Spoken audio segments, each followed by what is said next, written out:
अगर आफ्ताब ने 35 टुकड़े श्रद्धा के किए थे तो आफ्ताब के कितने टुकड़े होने चाहिए?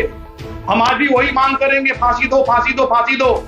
हम तो कहते हैं इसको भी तुरंत 70 टुकड़े कर दिया जाना चाहिए ताकि ऐसी हत्याओं की पुनरावृत्ति ना हो। यह सीधा सीधा लव जिहाद का मामला है। आज श्रद्धा है, कोई शबनम होती तो आज जगह जगह विरोध प्रदर्शन होता। किसी बहकावे में ना आए, नहीं तो कभी बोरी में, कभी फ्रिज में, कभी किसी तालाब में, कभी जमीन के अंदर खोद के आपको ऐसे ही काट के गाड़ते रहेंगे लोग। किसी ने कहा है कि प्यार और जंग में सब जायज है, तो क्या प्यार और जंग में सब जायज है? मैं आज यहां बात कर रहा हूं श्रद्धा मर्डर केस के बारे में। श्रद्धा जो एक होनहार लड़की थी, एक समझदार लड़की थी, जो एक कॉल सेंटर में काम करती थी, जो पालघर के वसई में रहती थी। उसके पिताजी का इलेक्ट्रॉनिक शॉप था, उसका एक छोटा भाई था 23 साल का, मां थी, एक भरा पूरा परिवार था। लेकिन लड़की को मॉडर्न रहना था और नौकरी के दरमियान उसको आफ्ताब से प्यार हो जाता है। और जब प्यार परवान चढ़ता है, जब परवान चढ़ता है तो लड़की सब कुछ सब सुध-बुध खो देती है, मां बाप की बातों को दरकिनार करती है और खुद फैसला लेती है, डिसीजन लेती है कि मां बाप को छोड़ के मैं आफ्ताब के साथ रहूंगी। वो रिलेशनशिप में आती है, रिलेशनशिप में रहने शुरू कर देती है और एक दिन की बात, ये सारे प्यार की बातें अपनी मां को बताती है। लेकिन अलग अलग धर्म के होने की वजह से मां बाप ने उसकी बातों को नकार दिया, जबकि वो उस जिद पर अड़ी रही कि मैं आफ्ताब से शादी भी करूंगी।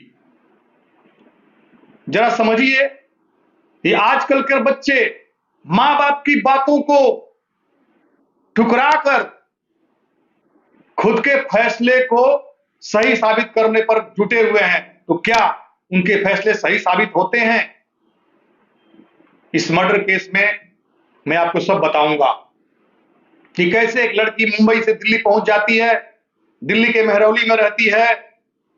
मेहरौली में रहने के दरमियान वो आफ्ताब से शादी करने के लिए दबाव बनाती है, लेकिन आफ्ताब के इरादे कुछ और हैं। क्योंकि वो लोग एक प्रकार का एक जिहाद है ये, वो औरत को क्या एक अय्यासी ऐश करने की सामान समझते हैं, उससे अधिक कुछ नहीं समझते हैं। वो अपने प्यार के झांसे में उसको फंसा देता है और बाद में शादी के लिए नानुकुर करता है। भाड़े के किराए के एक रूम में दोनों साथ साथ रहते हैं, लेकिन दोनों के संबंध अच्छे नहीं रहते हैं। शादी की दबाव जब डालती है श्रद्धा आफ्ताब के ऊपर, वो आग बबूला हो जाता है और 18 मई की वो रात, 2022 की रात, 18 मई की रात, वो अपने प्रेमिका का गला दबा देता है गुस्से में और उसकी हत्या कर देता है।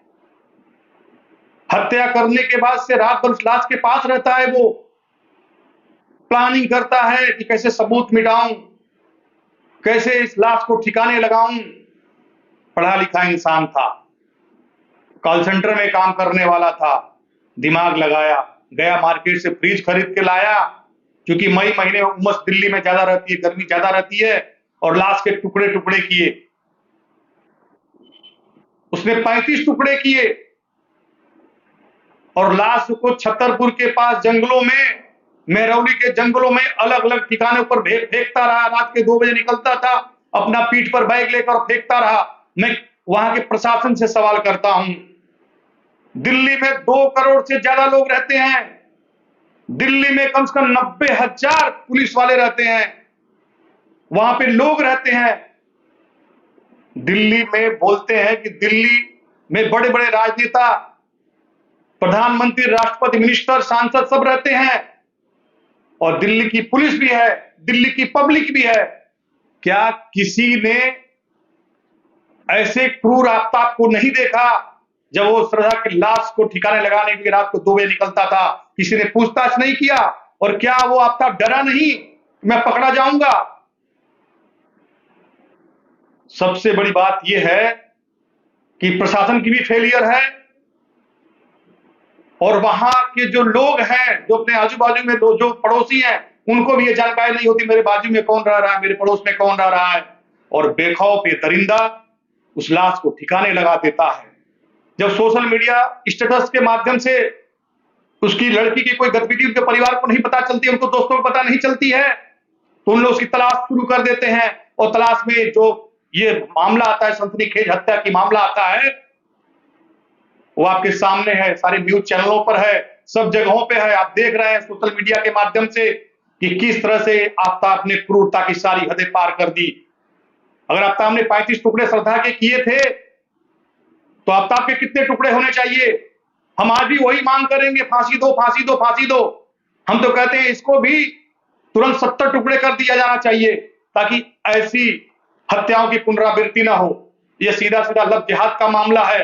आज श्रद्धा है, कोई शबनम होती तो आज जगह जगह विरोध प्रदर्शन होता, लोग सड़कों पर उतरते, प्रोटेस्ट करते, लेकिन आज लोग मौन हैं, इंतजार कर रहे हैं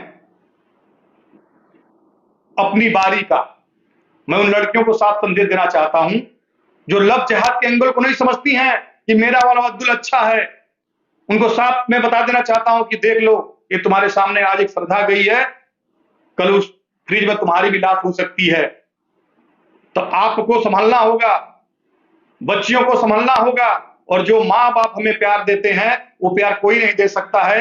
ये बच्चों को समझना होगा। हर माँ बाप अपने बच्चों के लिए अच्छा डिसीजन लेता है, उनकी भलाई के लिए लेता है, उनकी अच्छाई के लिए लेता है, उनके भविष्य के लिए लेता है। तो लड़कियों को अपने माँ बाप के भी डिसीजन को समझना होगा, मानना होगा। अगर नहीं मानेंगी तो ये श्रद्धा जो हुआ है, कांड हुआ, जो हत्या हुई है, ऐसी हत्याओं का सिलसिला रुकने वाला नहीं है, और हम सबको जागरूक होना होगा। और मैं खासकर से हिंदू बहन बेटियों को कहना चाहता हूं कि आपको लव जिहाद के एंगल को अच्छी तरह समझना होगा।